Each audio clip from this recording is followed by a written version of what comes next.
پیکنیک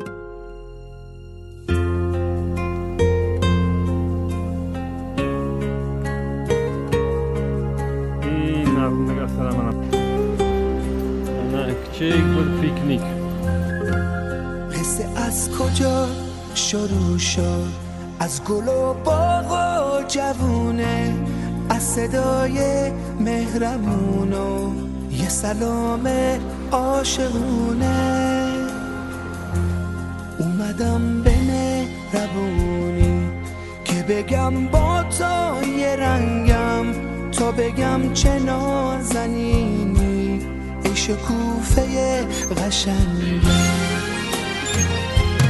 ای سلام عاشقونه، ای عزیز آشیونه. عشقمون کاشکی همین جوری بمونه. ای سلام عاشقونه، ای عزیز آشیونه. عشقمون کاشکی همین جوری بمونه. عشقمون کاشکی همین جوری